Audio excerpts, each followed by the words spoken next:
जय हिंद दोस्तों। आज 18 फरवरी 2022 है। दैनिक जागरण के राष्ट्रीय संस्करण का कंप्लीट न्यूज़ एनालिसिस करेंगे। चलिए शुरुआत करते हैं, लेकिन उससे पहले हमारे चैनल पे नया है तो सब्सक्राइब कर दें।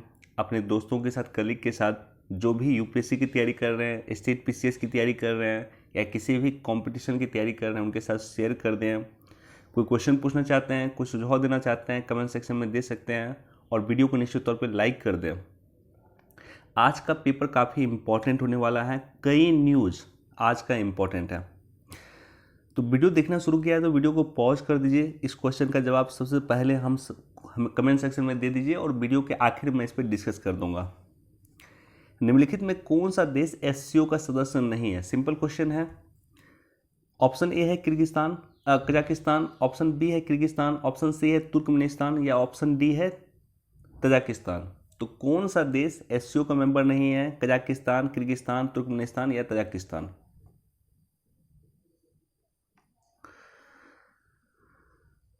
फर्स्ट पेज पे जो ये न्यूज़ है, ये न्यूज़ काफ़ी इंपॉर्टेंट न्यूज़ है। निजी क्षेत्र की नौकरियों में आरक्षण पर हरियाणा को राहत।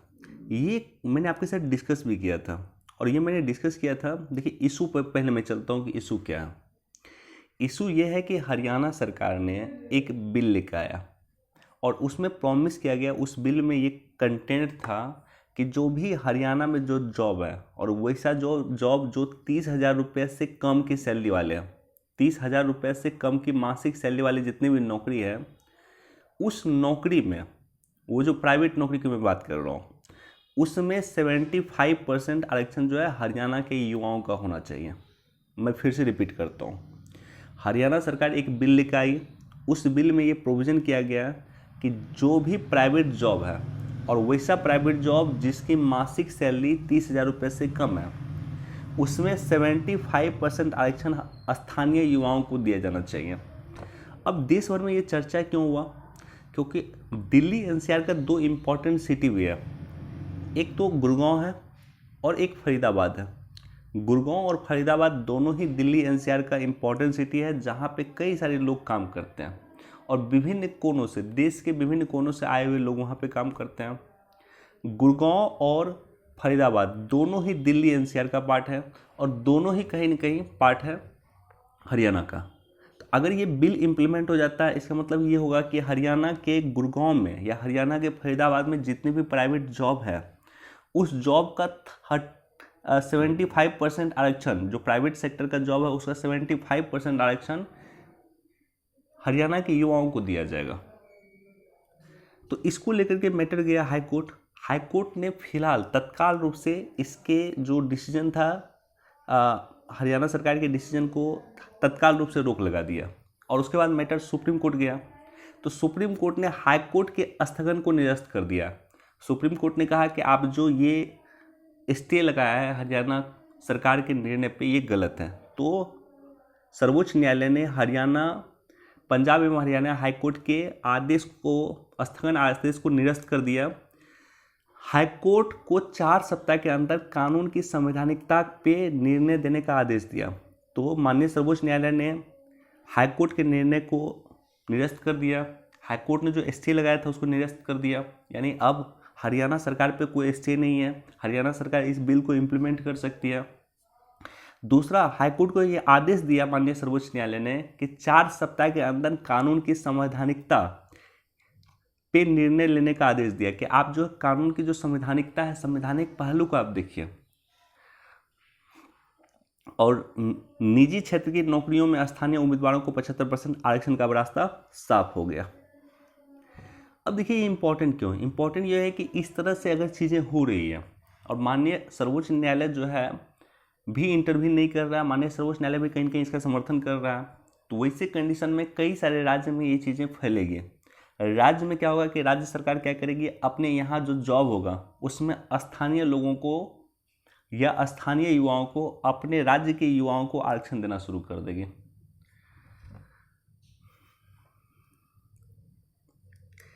हिजाब विवाद से मात्र 8 स्कूल कॉलेज ही प्रभावित। देखिए ये मैं इसलिए डिस्कस कर रहा हूँ कि एक तो हिजाब का जो इशू था वो कर्नाटका का लोकल इशू था, पूरे इंडिया का इशू नहीं था। और कर्नाटका का भी इशू था, तो कर्नाटका का पर्टिकुलरली कोई एक जिला या दो जिला का इशू होगा। हुबली धारवाड़ क्षेत्र जो कर्नाटका का एक क्षेत्र है वहाँ का इशू था, और महज 8 कॉलेज और स्कूल ही इससे प्रभावित थे। कर्नाटका सरकार के अनुसार सिर्फ 8 स्कूल और कॉलेज ही इस निर्णय से प्रभावित हुए थे। बावजूद इसके 2-3 शख्स का मैं नाम बोलना चाहूँगा। एक तो मलाला यूसुफजई, जो नोबेल जिसे मिला है, पाकिस्तान की है, अभी विदेश में रहती है। खुद पाकिस्तान में उसको गोली मारा गया, उस पर गोली मारा गया, और उसके बाद लगातार वो विदेश में रहती है, पाकिस्तान खुद कभी लौटी नहीं है। तो उन्होंने एक आरोप लगाया कि पूरे भारत पे, वो कोट एंड कोट ये की है कि पूरे भारत में इस तरह का जो है आंदोलन चल रहा है, हिजाब को लेकर के आंदोलन चल रहा है। तो अंतर्राष्ट्रीय दुष्प्रचार का एक कारण इस तरह से भी क्रिएट हो रहा। दूसरा, आप देखते होंगे कि पाकिस्तान को देखिए, पाकिस्तान में बोला है कि हिजाब इशू पूरे भारत में चल रहा है, इस तरह से उन्होंने हाईलाइट किया, या प्रोपेगेंडा इस तरह से उन्होंने फैलाया। और तीसरा मैं बोलूँगा बीबीसी को भी अगर आप देखिएगा तो बीबीसी भी कहीं ना कहीं इस तरह से टॉपिक उठाते रहता है, और बीबीसी भी इस तरह से हाईलाइट करता है जैसे कि पूरे भारत का इशू है, जबकि ये पूरे भारत का इशू नहीं है, महज कर्नाटका का इशू है। और कर्नाटका में भी कर्नाटका के किसी पर्टिकुलर क्षेत्र का इशू है, और सिर्फ 8 स्कूल कॉलेज में इस तरह से विवाद है, राइट। इस सब टॉपिक को हमारे यहाँ कोर्ट सक्षम है, न्यायपालिका सक्षम है, और न्यायपालिका पे छोड़ देना चाहिए कि न्यायपालिका इस पर क्या निर्णय सुनाएगी। महज इस तरह से प्रोपेगेंडा फैलाया जाता है।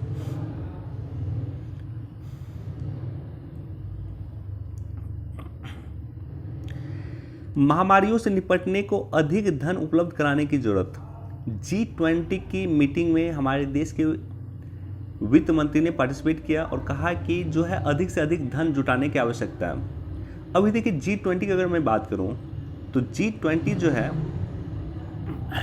1997 में बड़े वित्तीय संकट के पश्चात निर्णय लिया गया कि दुनिया की प्रमुख अर्थव्यवस्था को एक मंच पर एकत्रित होना चाहिए। तो बेसिकली ये जो संगठन की स्थापना किया गया था, ये विश्व की अर्थव्यवस्था को बनाए रखने के लिए, विश्व की अर्थव्यवस्था को बचाए रखने के लिए, विश्व के जो प्रमुख अर्थव्यवस्था है उसको एक मंच पे आना चाहिए, इसी ध्येय के साथ, इसी उद्देश्य के साथ 1997 में ये निर्णय लिया गया था। लेकिन इसकी विधिवत जो शुरुआत होती है, वो विधिवत शुरुआत होती है 2008 में। 2008 में जो पहला इसका सम्मेलन होता है, और वो होता है वाशिंगटन डीसी में। राष्ट्राध्यक्ष लेवल पे इसका पहला सम्मेलन 2008 में होता है। राष्ट्राध्यक्ष मतलब हो गया राष्ट्रपति लेवल का या प्रधानमंत्री लेवल का। तो पहला सम्मेलन 2008 में होता है, 14-15 नवंबर 2008 को, और वाशिंगटन डीसी अमेरिका में होता है। अब 2008 में ये सम्मेलन क्यों हुआ, तो इसका भी रीज़न है कि 2008 में विश्व का 1929-30 के बाद जो आर्थिक मंदी आई थी, उसके बाद सबसे बड़ी आर्थिक मंदी थी 2008 की मंदी। तो कोई भी संगठन, इस तरह का जो संगठन है, G20 हो, G7 हो, अगर आप देखेंगे तो इसकी स्थापना के बैकग्राउंड में कुछ ना कुछ रीजन होता है, और सबसे इम्पॉर्टेंट रीजन होता है कि अंतर्राष्ट्रीय लेवल पर जहाँ भी कोई वित्तीय स्थिति गड़बड़ाती है या कोई संकट आता है, उस संकट के बाद नॉर्मली इस तरह के संगठन की स्थापना हुई है, चाहे वो G7 की स्थापना हो, चाहे G20 की स्थापना हो। G20 समूह में एक बार यूपीएससी क्वेश्चन पूछा था कि कौन कौन सा देश G20 का पार्ट है, तो देश का नाम भी आप लोग याद रखिएगा। अर्जेंटीना, ऑस्ट्रेलिया, ब्राज़ील, कनाडा, चीन, यूरोपीय union, France, Germany, Bharat, Indonesia, Italy, Japan, Mexico, रूस, सऊदी अरब, दक्षिण अफ्रीका, दक्षिण कोरिया, तुर्की, यूनाइटेड किंगडम और यूनाइटेड स्टेट्स अमेरिका। तो ये 20 देश हैं जो G20 के पार्ट हैं। G20 समूह विश्व की प्रमुख उन्नत उभरती अर्थव्यवस्थाओं वाले देश को साथ लाता है, और यह वैश्विक व्यापार का 75%, तो विश्व में जितना व्यापार होता है, ये जो 20 देश है मिल करके 75% व्यापार करते हैं। वैश्विक निवेश का 85% करते हैं, और विश्व की जितना भी GDP है उसका 85% इस 20 देश के पास है। अब सोच के देखिए, विश्व का जितना GDP है महज इस 20 देश के पास उसका 85% GDP है। विश्व में 200 से अधिक देश है, लेकिन ये 20 देश ही विश्व को काबू करके रखती है, या विश्व की प्रमुख अर्थव्यवस्था है। 2022 की अध्यक्षता जो है अभी कर रहा है, 2022 को अगर आप देखेंगे 2022 की, इसकी अध्यक्षता अभी कर रहा है इंडोनेशिया, और 2023 की अध्यक्षता इसकी करेगा भारत। इसी में एक छोटा सा यहाँ पे न्यूज है कि राज्यों को बकाया खाद्यान्न लेने का एक और अवसर। तो पीएम पोषण स्कीम के तहत जो राज्य खाद्यान्न अभी तक ले नहीं सके हैं वो खाद्यान्न जाकर के ले सकते हैं। एक अवसर और केंद्र सरकार के द्वारा राज्यों को दिया जा रहा। अब पीएम पोषण योजना क्या है? पीएम पोषण योजना हाल फिलहाल में मिड डे मील का नाम चेंज करके किया गया। मिड डे मील जो 1995 में शुरू हुई थी, इस योजना का नाम चेंज करके पीएम पोषण योजना कर दिया गया। क्यों पीएम पोषण योजना किया गया? उसका रीजन है कि अब जो है जो पीएम पोषण योजना, इसके तहत जो है जो मिड डे मील था, मिड डे मील के तहत जो है फोर्टिफाइड चावल दिया जाएगा बच्चों को। यानी अब हमारा टारगेट है कि बच्चों को ना सिर्फ भूख का समाधान करना बल्कि उसे पोषण युक्त खाद्यान्न भी देना। और पोषण युक्त खाद्यान्न देने के लिए हम फोर्टिफाइड चावल दे रहे हैं उसे। फोर्टिफाइड चावल पे हमने कई बार डिस्कस भी किया।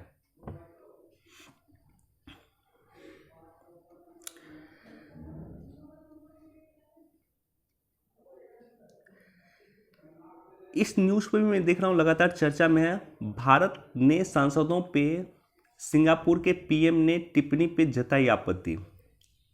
देखिए पीएम, सिंगापुर के पीएम जो है अपने संसद में बोल रहे थे और बोलते बोलते इन्होंने यह कह दिया कि भारत के जो सांसद हैं, जितने भी लोकसभा के सांसद हैं, उसका आधे से अधिक के खिलाफ आपराधिक मुकदमे दर्ज हैं। और आपराधिक कैसा? दुष्कर्म का मामला, हत्या का मामला, ऐसा अपराध का मैटर दर्ज। आखिर ये मैटर कैसे गया सिंगापुर के प्रधानमंत्री के पास? तो उसका रीजन है कि इसी तरह से जो प्रोपोगेंडा फैलाया जाता है, अंतर्राष्ट्रीय स्तर पे जो प्रोपोगेंडा फैलाया जाता है, कई सारे मीडिया हाउस इसको फैलाती है। न्यूयॉर्क टाइम्स जैसे संस्था इसको फैलाता है, बीबीसी जैसा संस्था इसको फैलाता है, राइट। तो ये प्रोपोगेंडा फैलाता है। हालांकि भारत ने सख्त तौर पे आपत्ति दर्ज किया है कि सिंगापुर के प्रधानमंत्री को अपनी विधायिका में इस तरह से स्टेटमेंट नहीं देना चाहिए। तो भारत ने सख्त तौर पे आपत्ति किया। अब देखिए मैं डाटा पे लेके चलता हूं आपको।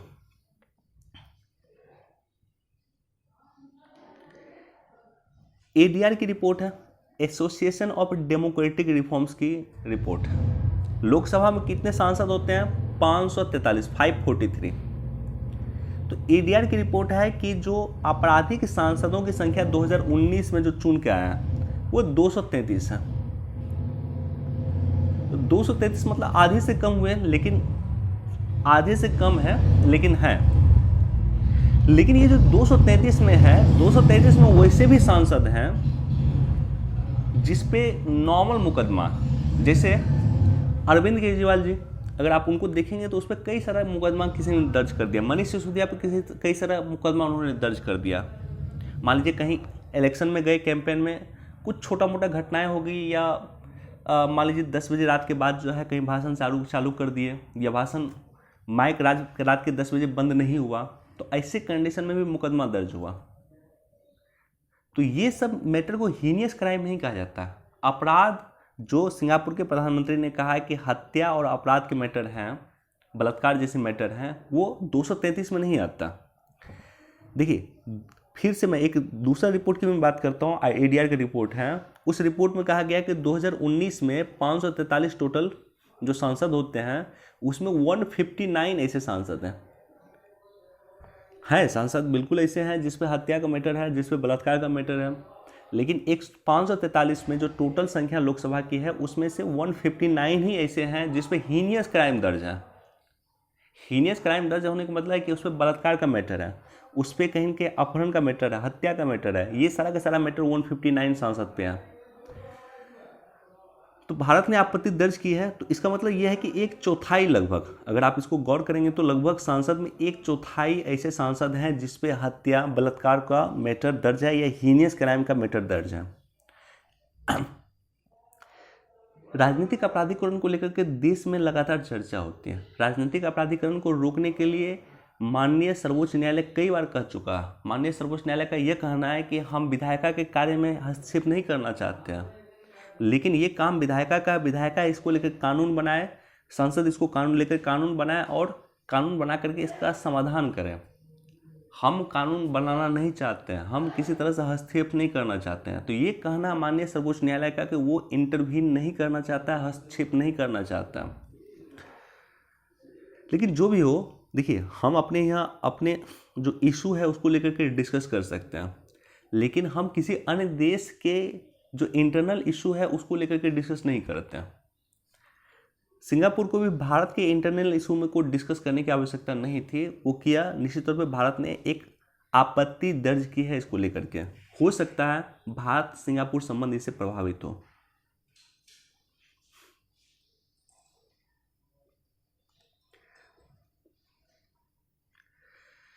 बनी सहमति, अब नामीबिया से आएंगे चीते, लगातार ये भी चर्चा में। कई वर्ष से मैं देख रहा हूँ, 3-4 साल से तो मैं देख रहा हूँ ये चर्चा में। तो आखिर ये चलिए डिस्कस मैं करता हूँ इस पर। चीता पुनर्प्रवेश प्रोजेक्ट, चीता को भारत में प्रवेश कराने का जो प्रोजेक्ट है, इसकी शुरुआत हुआ था 2009 में। 2009 में हुआ था। अब चीता की आवश्यकता क्यों थी? अगर आप देखेंगे कि 1947 से 1947 से भारत में चीता नहीं देखा गया। 1947 जब हमारा देश आज़ाद हुआ था, उसके बाद भारत में चीता नहीं देखा गया, और 1952 में भारत में चीते को विलुप्त घोषित कर दिया गया, यानी भारत में चीता अब नहीं है। उसके बाद 1977 में इंदिरा गांधी ने ईरान से प्रयास किया, ईरान से बातचीत शुरू किया कि हमको कुछ चीता आप दे दीजिए। ईरान ने जो है इसे देने से मना कर दिया था। ईरान ने इनिशियली एग्री किया, बाद में इसे डिसएग्री कर दिया, देने से मना कर दिया। उसके बाद 2009 में सरकार फिर से चीता पुनर्प्रवेश कार्यक्रम योजना लेकर आई। इसको जो रेगुलेट करेगी, ये जो योजना है चीता पुनर्प्रवेश प्रोजेक्ट, इसको जो रेगुलेट कर रही है वो कर रही NTCA, national tiger conservation authority, राष्ट्रीय बाघ संरक्षण प्राधिकरण, ये इसको रेगुलेट कर रही है। 4 बिग कैट होते हैं, बिग कैट। अगर आप देखेंगे तो इसको कहा जाता है बिग कैट्स। तो कैट की एक प्रजाति है, बिल्ली की एक प्रजाति है। जो बड़ी बिल्ली है उसकी एक प्रजाति है। एक तो वो है बाघ, दूसरा है शेर, तीसरा है चीता और चौथा है तेंदुआ। हमारे यहाँ तेंदुआ काफ़ी मात्रा में है, हमारे यहाँ बाघ काफ़ी मात्रा में है, हमारे यहाँ शेर काफ़ी मात्रा में, लेकिन हमारे यहाँ चीता नहीं है। तो इसलिए सरकार लगातार प्रयास करती है कि हम जो है चारों जो बिग कैट है, चारों बिग कैट की प्रजाति भारत में होनी चाहिए। और सिर्फ चीता नहीं, बाकी सब तो हमारे पास है। हमारे पास तेंदुआ है, बाघ है और शेर है, लेकिन चीता नहीं है। तो चीता लाने के लिए जो सरकार लगातार प्रयासरत थी, और फाइनली अफ्रीका के नामीबिया से नवंबर 2021 में जो है चीता आने वाला था, लेकिन फिर कोरोना के कारण वो भी टल गया। और अब घोषणा हो रही है कि अब जो है फरवरी या मार्च में चीता फिर से आ जाए भारत में, और ये आएगा बेसिकली अफ्रीका के नामीबिया से। तो क्वेश्चन कई बार स्ट्रीट पीसीएस में पूछा कि किस देश से चीता आ रहा है? अफ्रीका के नामीबिया से। और भारत में कहाँ रखा जाएगा, इसको लेकर के यूपीएससी ने क्वेश्चन पूछा था। तो भारत में रखा जाएगा मध्य प्रदेश के कूनो पालमपुर अभयारण्य में और राजस्थान के शाहगढ़ क्षेत्र में। तो कूनो पालमपुर अभयारण्य को लेकर के क्वेश्चन पूछा गया था। ये कहाँ पे है? मध्य प्रदेश में। इसको सिलेक्ट किया गया है कि अफ्रीका के नामीबिया से जो चीता आएगा उसको इसी जगह पे रखा जाएगा, इसलिए इसको सिलेक्ट किया गया। अब देखिए इस कार्यक्रम को जो लीड कर रहा है वो कर रहा है NTCA, national tiger conservation authority. National tiger conservation authority एक स्टैट्यूटरी बॉडी है, लीगल बॉडी है। वैसा बॉडी जिसका निर्माण संसद के किसी एक्ट के माध्यम से किया जाए उसे सांविधिक निकाय कहते हैं, उसे लीगल बॉडी कहते हैं, उसे स्टैट्यूटरी बॉडी कहते हैं, कई सारे नाम है इसके। तो ये जो है NTCA की स्थापना संसद के एक एक्ट के माध्यम से किया गया है, और संसद का वो एक्ट है वाइल्ड लाइफ प्रोटेक्शन एक्ट 1972। 2006 में इसकी स्थापना किया गया। इसके अध्यक्ष पर्यावरण मंत्री होते हैं। भारत में प्रोजेक्ट टाइगर और प्रोजेक्ट चीता दोनों को रेगुलेट करने का काम करती है NTCA, national tiger conservation authority, राष्ट्रीय बाघ संरक्षण प्राधिकरण।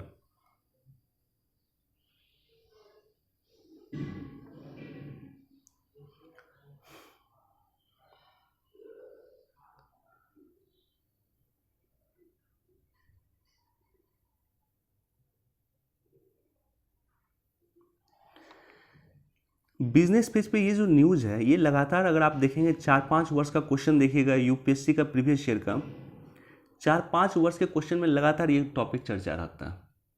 लगातार क्वेश्चन पूछा है। लगातार क्वेश्चन इसलिए भी पूछा है क्योंकि जो हम खाद्यान्न सामान मंगाते हैं विदेश से, बहुत सारे हम जो खाद्यान्न सामान हैं विदेश में भेजते हैं, जैसे चावल भेजते हैं, हम गेहूँ भेजते हैं, तो कई सारी चीज़ जो हम विदेश भेजते हैं खाद्यान्न सामान में, और कई सारे खाद्यान्न सामान हम विदेश से मंगाते हैं। जैसे हम विदेश से दाल मंगाते हैं। भारत विश्व का सबसे बड़ा दाल का उत्पादक है। भारत विश्व का दाल का सबसे बड़ा आयातक भी है। सबसे अधिक विश्व में उत्पादन भी करता है और सबसे अधिक आयात भी करता है, और सबसे अधिक कंज्यूमर भी है विश्व में दाल का भारत। तो दाल का जो हम विदेश से आयात करते हैं, इसी तरह से तेल, खाद्यान्न जो तेल होता है, जो तेल करू तेल हम लोग बोलते हैं, स्कूटर का तेल होता है, तो कई सारे तेल हम लोग आयात करते हैं, खाने का तेल विदेश से। तो कई सारे सामान जो है खाद्यान्न सामान हम विदेश से आयात करते हैं। यूपीएससी में क्वेश्चन पूछा था कि पिछले 5 वर्ष में जो खाद्यान्न सामान हम विदेश से आयात करते हैं उसमें सबसे अधिक पैसा हम किस पे खर्च करते हैं, सबसे अधिक विदेशी मुद्रा हमारा किस पे खर्च होता है, तो वो खाद्यान्न तेल पे होता है। इसलिए खाद्यान्न तेल को लेकर सरकार लगातार सीरियस थी और सरकार इसके लिए लगातार काम कर रही है। अब इसी में यूपीएससी 2020 का पेपर देखिएगा, उसमें भी खाद्यान्न तेल को लेकर के क्वेश्चन पूछा गया था। राष्ट्रीय खाद्य तेल मिशन के तहत सरकार पाम ऑयल मिशन लेकर के आई और 11,000 करोड़ का ये मिशन है, पाम ऑयल मिशन। इसका उद्देश्य है कि भारत को तेल के सेक्टर में आत्मनिर्भर करना, भारत को खाने वाले तेल के सेक्टर में आत्मनिर्भर करना।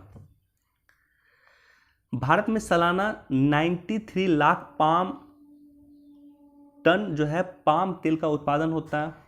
भारत अपनी ज़रूरत का 60% तिलहन का आयात करता है। जितना हम तेल हम खाते हैं, जितना हमको ज़रूरत है, उसका 60% आप सोच के देखिए हम विदेश से आयात करते हैं।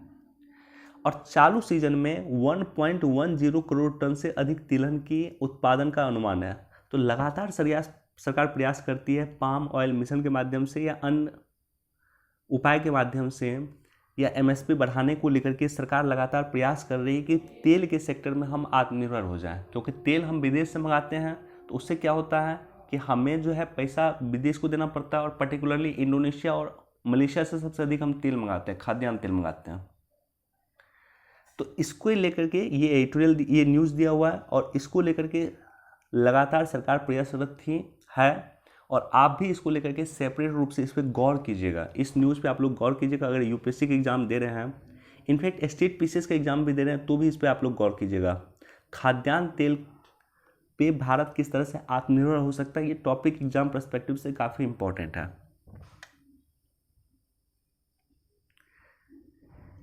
जीरो कार्बन इकोनॉमी के लिए ग्रीन हाइड्रोजन पॉलिसी जारी। देखिए, ग्रीन हाइड्रोजन पे मैं डिटेल से आज सोच रहा हूँ डिस्कस करूँ। हाइड्रोजन एनर्जी की आवश्यकता क्यों है? विश्व में कई जगह आप देखेंगे कि ट्रेन चलना शुरू हो गया हाइड्रोजन से, बस चलना शुरू हो गया हाइड्रोजन से। तो आखिर हाइड्रोजन एनर्जी की आवश्यकता क्यों? देखिए, आवश्यकता क्यों है, इसके पीछे कुछ रीजन मैं आपको देता हूँ। 70% बिजली जो है कोयला से उत्पादन होता है भारत में, और बिजली कोयला से अगर उत्पादन होगा तो ऐसे कंडीशन में क्या होगा, ग्लोबल वार्मिंग होगा, जलवायु परिवर्तन के लिए कहीं न कहीं जिम्मेदार है। कोयला से अगर बिजली उत्पादन होता है तो उससे क्या होता है कि जलवायु परिवर्तन होता है, ग्रीन हाउस इमिशन होता है। हाल में कोयला में कमी आई है, तो एक तो अगर कोयला से बिजली का उत्पादन करते हैं तो उससे क्या होगा कि ग्रीन हाउस गैस का इमिशन होगा, जिससे जलवायु परिवर्तन होगा, क्लाइमेट चेंज होगा। दूसरा क्या होगा कि कोयला भी एक लिमिट मात्रा में स्टॉक है, कोयला में कमी आ गई है। तो अगर कोयला में कमी आ जाएगी तो क्या होगा, बिजली नहीं होगा, बिजली मिलेगा ही नहीं। तो दोनों ही समस्या है। तीसरा है कि 160 अरब डॉलर का ऊर्जा हम प्रत्येक वर्ष आयात करते हैं। हम तेल आयात करते हैं, खाद्यान्न तेल की यहाँ मैं बात नहीं कर रहा हूँ, हम पेट्रोलियम पदार्थ की मैं बात कर रहा हूँ। तो हम तेल आयात करते हैं। और चौथा है कि पेरिस समझौता में हमारी प्रतिबद्धता है। पेरिस में हमने कहा है कि 2030 तक जितना भी एनर्जी होगा, या जितना भी भारत में ऊर्जा होगा उस ऊर्जा का 40% हम रिन्यूएबल एनर्जी से प्रोड्यूस करेंगे। ये पेरिस समझौता 2015 में भारत ने कमिटमेंट किया था, भारत ने बोला था। तो इसलिए हमें आवश्यकता है ग्रीन एनर्जी की। अब चुनौती क्या? पहला चुनौती यह है कि हाइड्रोजन महंगा है, प्रति किलो 3.5 से $6 इसकी उत्पादन हो रहा है, यानी प्रति किलो इसका जो खर्च आएगा 3.5 से $6 के आसपास आएगा। अब मुकेश अंबानी जी ने कहा है, अच्छी बात यह है कि मुकेश अंबानी जी ने कहा है कि अगर हम इसका मास लेवल पर प्रोडक्शन करेंगे तो हम इसे $1 प्रति केजी तक ला सकते हैं, तो ये अच्छा कदम है। दूसरी चुनौती यह है कि इसको तापमान इसका जो है -250 डिग्री तक रहता है। इसका तापमान हाइड्रोजन एनर्जी का जो है तरल बनाने के लिए इसका तापमान होना चाहिए -250 डिग्री सेंटीग्रेड। तो ये तरल बनाने के लिए हमें ऐसे इकोसिस्टम डेवलप करना होगा, हमें ऐसे सिस्टम डेवलप करना होगा जहाँ पे हाइड्रोजन जो है, जो एनर्जी है या हाइड्रोजन जो है वो गैस फॉर्म में ना रह के तरल फॉर्म में रहे, और इसके लिए इतना मिनिमम टेम्परेचर में मेंटेन करके रखने के वाले सिस्टम को हमें क्रिएट करने की ज़रूरत पड़ेगी। और तीसरा है कि काफ़ी जगह लेती है, 11,000 लीटर डीजल जितनी जगह लेगी उतना जगह 1 किलो हाइड्रोजन लेता है, तो ये जगह काफ़ी लेता है। इसलिए हमें अगर ग्रीन हाइड्रोजन का सेटअप बनाना है तो हमें बड़ा सेटअप बनाना होगा, राइट। अब सरकार के प्रयास क्या? सरकार ने जो है, अगर लाल किला के प्राचीर से 15 अगस्त 2021 का भाषण देखेंगे, मैं कोट कर दूंगा इस भाषण को या मैं डिस्क्रिप्शन में डाल दूंगा, आप लोग देख लीजिएगा। वो भाषण इंपॉर्टेंट था। इस बार जो बजट हुआ उस बजट में प्राइम मिनिस्टर मोदी का जो लाल किला के प्राचीर से भाषण था, 15 अगस्त के अवसर पर जो भाषण था, उससे कई सारी चीज़ों को इस बार बजट में शामिल किया गया। और ये जो है लाल किला के प्राचीर से भाषण देते वक्त ही पीएम मोदी ने मिशन हाइड्रोजन की घोषणा किया था।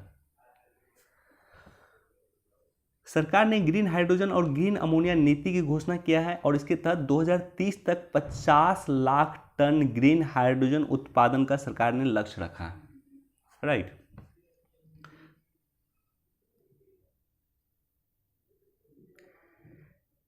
दैनिक ई वस्तुएं भी ई कॉमर्स से, इसको आप लोग पढ़ लीजिएगा। और साथ ही साथ ये न्यूज़ भी इंपॉर्टेंट है, नेपाल में भी चलेगा भारत का यूपीआई। तो नेपाल पहला देश हो जाएगा जिसमें भारत का यूपीआई जो चलेगा, जिसमें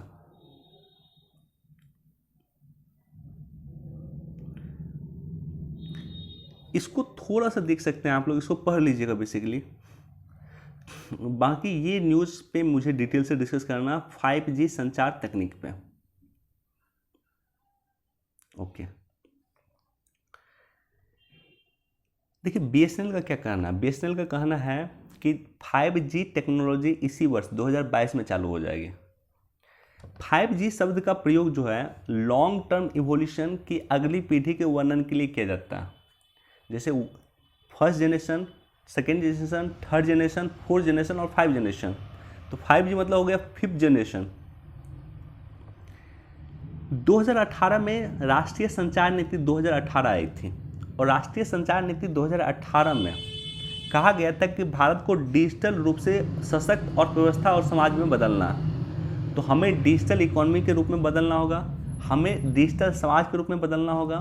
तो ये कहा गया था राष्ट्रीय संचार नीति 2018 में। और अगर हमें डिजिटल अर्थव्यवस्था के रूप में बदलना है तो हमें क्या चाहिए?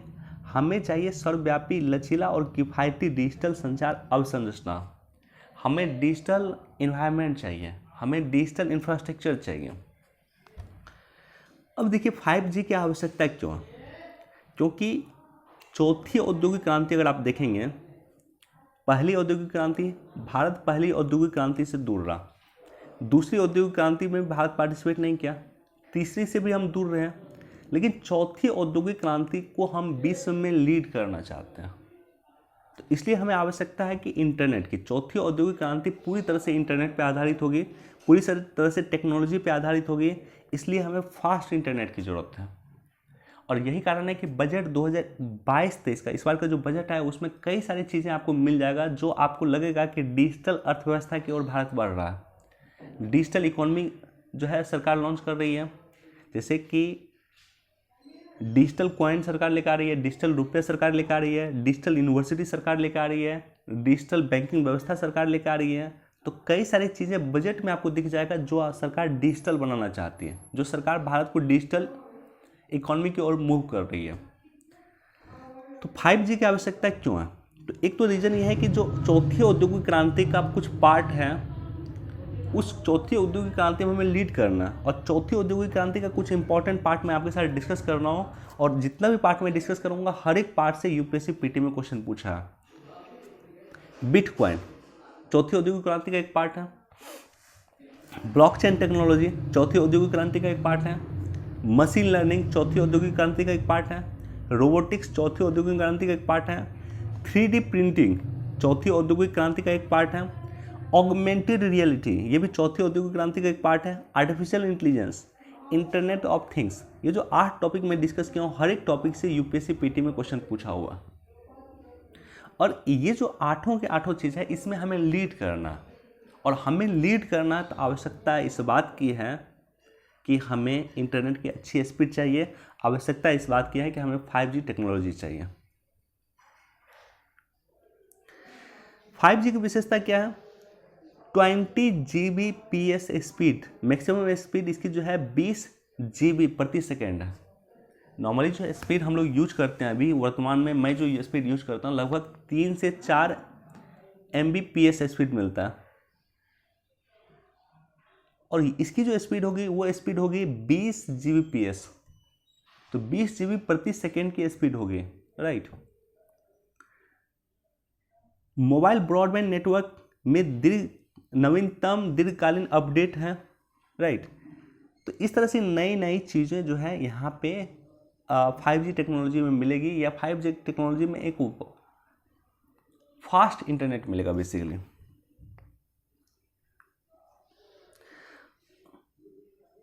अब देखिए 5G टेक्नोलॉजी की कुछ बाधाएं क्या है, क्या चुनौतियां वर्तमान में हमारे पास हैं। तो पहला चुनौती हमारे पास है कि हमारे पास आधारभूत संरचनाएं नहीं है। हमारे पास जो है 5G संचार के लिए मौजूदा संरचना में मूलभूत परिवर्तन करने की आवश्यकता होगी, और 5G प्रौद्योगिकी से डेटा ट्रांसफ़र अधिक दूरी तक नहीं किया जा सकता। तो 2 चीज़ें चुनौती हैं। तो अगर 5G का मान लीजिए जो लगाएंगे अगर हम, तो एक तो डाटा लॉन्ग दूर तक या डिस्टेंस तक डाटा ट्रांसफ़र नहीं करता, बहुत निकट तक ये डाटा ट्रांसफ़र करता है। और दूसरा ये है कि इसकी जो इंफ्रास्ट्रक्चर है, आधारभूत संरचना है, वो हमारे पास नहीं है। 5G को लेकर के इंफ्रास्ट्रक्चर हमारे पास नहीं है। उपभोक्ताओं पे वित्तीय बोझ, जो कंज्यूमर होते हैं उस पर वित्तीय बोझ भरेगा। 4G बहुत जगह इंडिया में नहीं पहुंचा है, 5G कैसे पहुंचेगा? 4G को लेने के लायक पैसे लोगों के पास नहीं है, 5G लेने के लायक लोगों के पास पैसे कैसे होगा? पूंजी अपर्याप्तता, लोगों के पास पैसा नहीं है, और 5G अनुप्रयोग की उपयोगिता, 5G प्रौद्योगिकी cloud, big data, edge computing इत्यादि के माध्यम से चौथी औद्योगिक क्रांति का एक महत्वपूर्ण प्रवर्तक है। ये तो पॉजिटिव पॉइंट हो गया। कुछ नेगेटिव पॉइंट है, बहुत ज़्यादा नेगेटिव पॉइंट नहीं है, लेकिन मुझे लगता है कि इसकी जल्द से जल्द भारत में 5G टेक्नोलॉजी आनी चाहिए।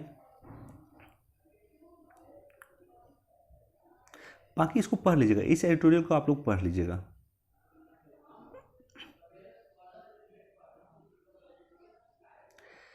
सीतामढ़ी में लगेगी मां सीता की 251 मीटर ऊंची प्रतिमा। ये जरूरी है, ये जरूरी इसलिए है कि जिस तरह से अयोध्या में राम जी का मंदिर बन रहा है, उसी तरह से मां सीता का जन्मस्थली है सीतामढ़ी, और सीतामढ़ी में अगर इतनी बड़ी प्रतिमा लगेगी तो उसका सिंपल मतलब ये होता है कि सीतामढ़ी टूरिज्म के लिए डेवलप हो पाएगा, बिहार टूरिज्म के लिए डेवलप हो पाएगा। मैं गया था कुछ दिन पहले सीतामढ़ी, और सीतामढ़ी अभी भी कुछ खास विकसित नहीं है। तो अगर ये मान लीजिए अगर इस तरह का स्थली हो जाता है, या रामायण कॉरिडोर में सीतामढ़ी को शामिल कर लिया जाता है, तो सोच कर देखिए कि सीतामढ़ी कितना डेवलप हो जाएगा।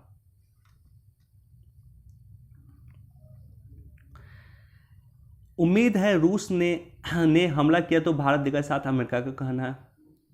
देखिए अमेरिका का क्लोजेस्ट एलाय रूस भी है, और अमेरिका का क्लोजेस्ट एलाय इंडिया का क्लोजेस्ट एलाय रूस भी है, और इंडिया का क्लोजेस्ट एलाय अमेरिका भी है। तो अगर युद्ध होता अमेरिका और रूस के बीच में, भारत किसके पक्ष में रहेगा?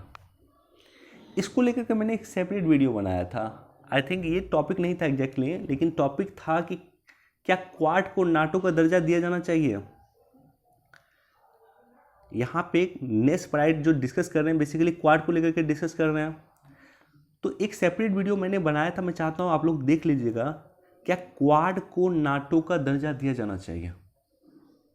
नाटो मतलब क्या होता है? नाटो मतलब ये होता है कि एक देश पे हमला मतलब अमेरिका पे हमला।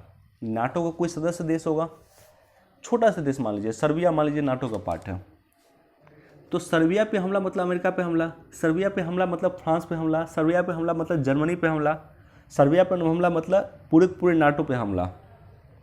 तो एक देश पे हमला मतलब पूरे नाटो देश पे हमला, यानी पूरे नाटो के देश जितने भी देश हैं रिटेलिएट करेंगे सब मिलके। यानी सर्बिया पे मान लीजिए कल के डेट में चीन आक्रमण करता है तो चीन पे पूरे नाटो का देश मिलकर के आक्रमण कर देगा। तो क्या यही कॉन्सेप्ट क्वाड में अपनाना चाहिए? क्या मान लेते हैं कल के डेट में चीन भारत पे आक्रमण करता है तो क्वाड के सभी देश मिलकर के चीन पे आक्रमण कर दें, ऐसा? तो इसी को कहा गया क्या क्वाड को नाटो का दर्जा दिया जाना चाहिए। तो मैंने सेपरेट वीडियो बनाया था कि आप लोग जाकर के देखिएगा उसको, उसमें मैंने ये पॉइंट डिस्कस किया था। और भारत कहीं ना कहीं एक्सेप्ट नहीं करता। मान लीजिए चीन के खिलाफ अगर युद्ध होता है तो अमेरिका भारत का साथ देता, कोई इशू नहीं है। लेकिन कल के डेट में अमेरिका की लड़ाई होती है तो क्या भारत अमेरिका की लड़ाई में शामिल होगा? और अमेरिका की लड़ाई कई जगह हो रही है विश्व में, अपने वर्चस्व को कायम करने के लिए अमेरिका कई जगह लड़ाई कर रहा है। तो क्या हर जगह जाकर के भारत को अमेरिका का साथ देना चाहिए? तो सेपरेट वीडियो मैंने डिस्कस किया था क्या क्वाड को नाटो का दर्जा दिया जाना चाहिए, उसमें मैंने ये पॉइंट डिस्कस किया था। तो आप लोग जाकर के देखिएगा उस वीडियो को, लिंक आपको डिस्क्रिप्शन में मिल जाएगा।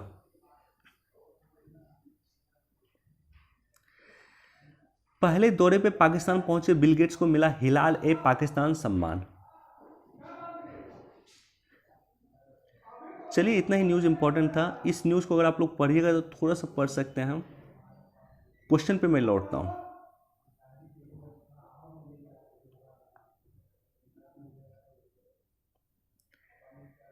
कौन सा एससीओ का सदस्य देश नहीं है? कजाकिस्तान भी है, किर्गिस्तान भी है, तजाकिस्तान भी है, लेकिन तुर्कमेनिस्तान, ऑप्शन सी तुर्कमेनिस्तान जो है एससीओ का सदस्य देश नहीं है। देखिए एससीओ के जो भी सदस्य देश हैं 9 सदस्य देश वर्तमान में है, जिसमें है कजाकिस्तान, चीन, किर्गिस्तान, रूस, तजाकिस्तान, उज्बेकिस्तान, भारत, पाकिस्तान और ईरान। ईरान पिछले वर्ष 2021 में एससीओ का सदस्य बना। 2017 में भारत और पाकिस्तान इसका सदस्य बना था। तो टोटल 9 सदस्य देश हैं एससीओ के, संघाई सहयोग संगठन के। वीडियो देखने के लिए आप सभी का धन्यवाद। Thank you so much. Please do like, share and subscribe. Thank you so much.